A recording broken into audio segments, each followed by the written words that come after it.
तो नवाब मलिक साहब जो बातें बोल रहे हैं वो एक्स्ट्रा कॉन्स्टिट्यूशनल ना बोला जाए, उनको बोला जाए कि वो बिल्कुल ही इल्लीगल और बेबुनियादी वाहियात बातें कर रहे हैं। और इनको तकलीफ़ इसलिए हो रही है कि इसकी दस्तक उनके घर तक जा चुकी है, पहुंच चुकी है। उनके दामाद, उनके घर के लोग सब इसमें इन्वॉल्व हैं और वो दिखाई दे रहा है कि धीरे धीरे जब वो तार जुड़ेंगे तो इनको इससे परेशानी होने वाली है। इसलिए ये लाजिम है कि ये बातें ऐसा बोलेंगे। इसको ध्यान नहीं करना है। सबको समझ में आ रहा है कि क्या किया है इन्होंने, कैसे पकड़े जा रहे हैं। इसलिए मैं इसको बहुत ही जस्टिफाइड मानता हूँ कि एनसीबी जो भी काम कर रही है बहुत अच्छा काम कर रही है। दोनों तरह से गड़बड़ी कर रहे हैं और ये सारे लेफ़्ट लिबरल बोल रहे हैं अपना नाम कुछ भी बदल लें। ये बहुत ही धूर्त किस्म के लोग होते हैं, पर्दे के पीछे छुपे रहते हैं और बहुत लेटेंट वे में, बहुत चालाकी से फिल्म के डायलॉग में, फिल्म के गानों में, एक्टर की चूजिंग में, कैरेक्टर के फिल्माइजेशन में, उन सारी चीज़ों में ये बेईमानी करते हैं और गलत चीज़ें दिखाते हैं, हमारी संस्कृति को बदनाम करते हैं। तो इन चीज़ों का अब अंत होना शुरू हो गया है, इसलिए ये लोग छटपटाए हुए हैं। और जहाँ तक कहा जाए तो ये इन चीज़ों में इन्वॉल्व होते हैं। जो ड्रग ट्रैफिकिंग होती है उसमें ये कहीं ना कहीं पार्टी होते हैं।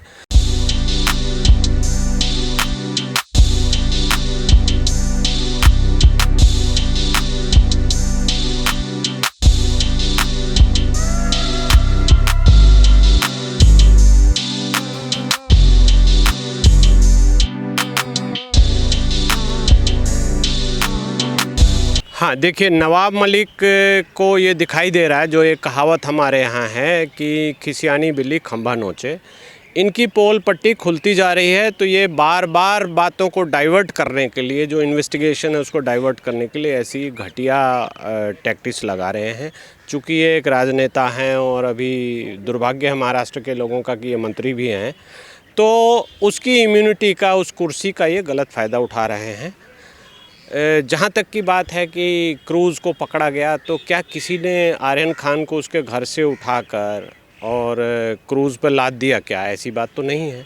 वो तो अपनी मर्ज़ी से गए थे और उन्होंने अपने चैट में ये भी लिखा है कि I am going for a blast. अब वो ब्लास्ट की मतलब चैट का पूरा पढ़ा जाएगा तो, क्योंकि उनके साथ उनकी महिला मित्र भी गई थी और बहुत सारे और पोटेंशियल ड्रग्स भी वहाँ पकड़े गए हैं। तो वो कौन सा ब्लास्ट करने जा रहे थे, क्या करने जा रहे थे, ये सारी चीज़ें हैं। एनसीबी एक ऐसी एजेंसी है जिसका काम है ये सब पकड़ते रहना, इस पर निगाह रखना। और इंटरनेशनल सिंडिकेट जो भी है, इंटरपोल से भी एनसीबी कोऑर्डिनेट करती है। डीआरआई और एनसीबी दो हमारी एजेंसीज़ हैं जो इंटरपोल के कांस्टेंट टच में रहती हैं, उनके साथ मॉनिटर करती हैं कि ड्रग कार्टेल कहाँ मूव कर रहा है, कौन कहाँ ड्रग ला रहा है, कैसे पैसा आ रहा है, उसी के हिसाब से वो कार्रवाई करते हैं। तो एनसीबी का काम है ये ट्रैक करना। उन्होंने क्रूज़ पे अपने आदमी रखे, इन्फॉर्मर रखे, जो भी किया वो सीक्रेट काम है, इन्वेस्टिगेशन का पार्ट होता है। और उन्होंने जाकर रेड करके ये पकड़ा तो उसके बाद उनको कोर्ट में लाकर पेश कराया गया। अगर ये झूठा पकड़ा था या किडनैपिंग थी, कुछ भी था, तो कोर्ट उसको उसी वक्त वहीं पे छोड़ देती कि आप जाओ जी, आपको गलत पकड़ा गया है। लेकिन ऐसा तो हुआ नहीं। वो जेल में रहे 17-18 दिन, फिर सेशन कोर्ट से, जो एनडीपीएस की कोर्ट है, वहाँ से उनकी बेल रिजेक्ट हुई। फिर आगे जाकर हाई कोर्ट ने दूसरे ग्राउंड्स पर बहुत स्ट्रिक्ट कंडीशंस पर बेल दी।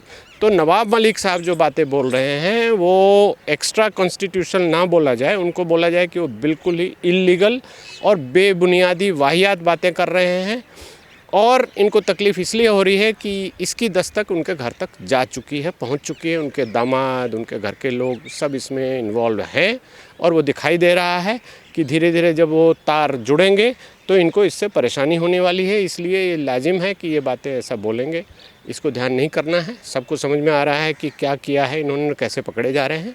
इसलिए मैं इसको बहुत ही जस्टिफाइड मानता हूँ कि एनसीबी जो भी काम कर रही है बहुत अच्छा काम कर रही है। और ऐसे लोगों को पकड़ना, ऐसे सिंडिकेट को डिस्क्लोज़ करना, पब्लिक के सामने लाना बहुत अच्छा काम है। सर, जिस तरीके से परमबीर सिंह के खिलाफ रेड कॉर्नर नोटिस जारी होने वाला है, अभी सचिन वाजे जेल में है, उनके जो पूर्व गृह मंत्री हैं महाराष्ट्र सरकार के अनिल देशमुख, वो जेल में है, तो जो नवाब मलिक है उनकी एक भी बयान नहीं आया इसके ऊपर कि जिस तरीके से इनके उगाही की सरकार चल रही है और एक पूर्व गृह मंत्री आपके जेल में है, तो किस तरीके से सर देखते हैं इसको आप? देखिए, ये तो सिंडिकेट है, जो मैं बार बार बोल रहा हूँ, ये एक सिंडिकेट है। इसमें पुलिस इन्वॉल्व है। बड़ा दुर्भाग्य है मुंबई का, ऐसा दूसरे शहरों में नहीं है, मुंबई में ही है। हम फिल्मों में भी अक्सर देखते हैं और फिल्मों में भी कहीं ना कहीं रियलिटी से ही वो लेकर दिखाते हैं कि पुलिस इन माफिया लोगों के साथ, पुलिस का एक सेक्शन, सारे लोग नहीं, कुछ सेक्शन इसमें मिला हुआ है और वो इनमें पार्टिसिपेट करते हैं।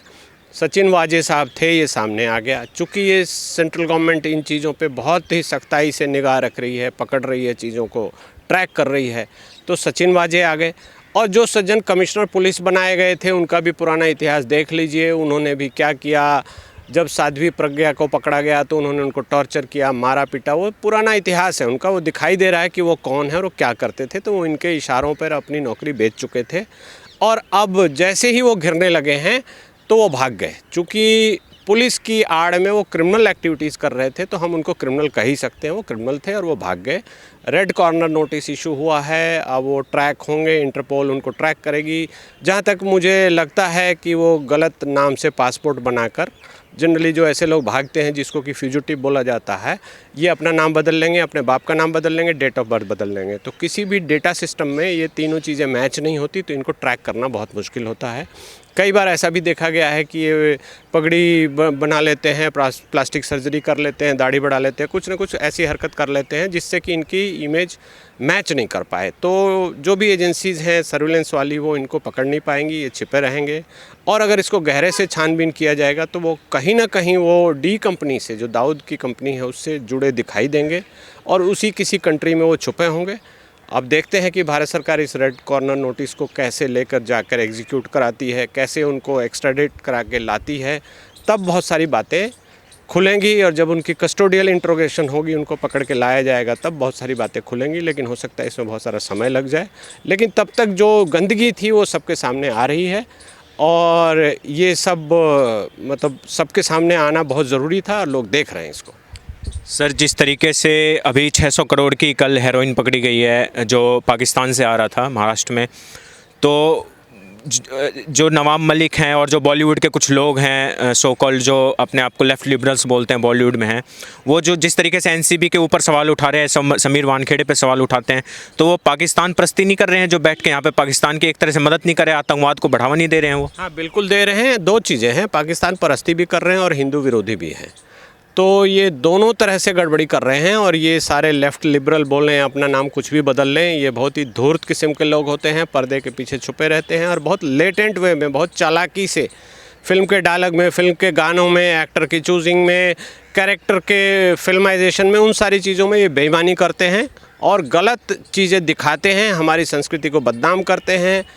तो इन चीज़ों का अब अंत होना शुरू हो गया है, इसलिए ये लोग छटपटाए हुए हैं।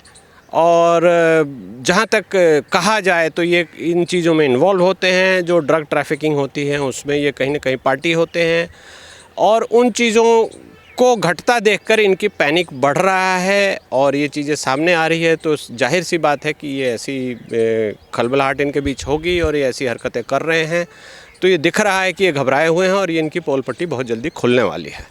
सर, जिस तरीके से अभी जो एनसीबी की नई एसआईटी टीम गई है दिल्ली से, वो एक के बाद एक जो गवाह हैं, इसमें अभी सैम डिसूजा को पूछताछ के लिए बुलाया गया था, जिसमें उन्होंने बताया कि सुनील पाटिल जो एनसीपी के नेता और नवाब मलिक के बहुत करीबी रह चुके हैं, वो जो सुनील पाटिल हैं, वो बता रहे कि इनका करा धारा है। इन्होंने सैम डिसूजा और जो ये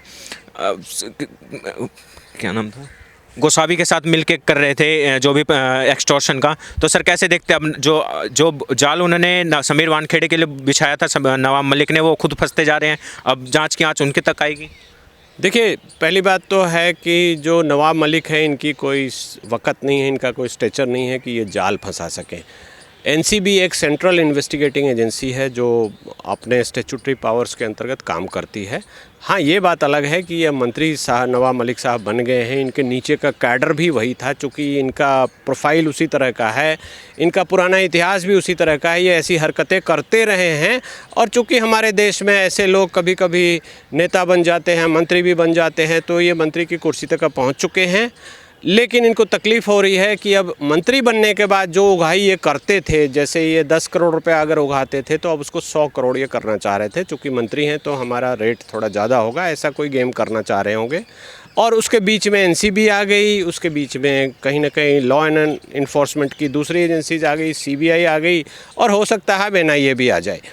तो ये जो ड्रग का सिंडिकेट ये चला रहे हैं, उसमें जुड़े हुए हैं, उसको प्रोटेक्शन दे रहे हैं, और वो सारी चीज़ें इनको ख़त्म होती नज़र आ रही है। तो ये तो इस तरह से अगर गवर्नमेंट काम करती रही तो ये तो बेरोज़गार हो जाएंगे, इनकी कुर्सी भी ख़त्म हो जाएगी। तो ये छटपटाहट तो ये बहुत ही लाजमी है, बहुत ही जस्टिफाइड है, और ये घबरा रहे हैं। तो ये इंडिकेशन है कि जो एनसीबी है, जो भी एजेंसीज़ हैं, वो बहुत अच्छा काम कर रही हैं।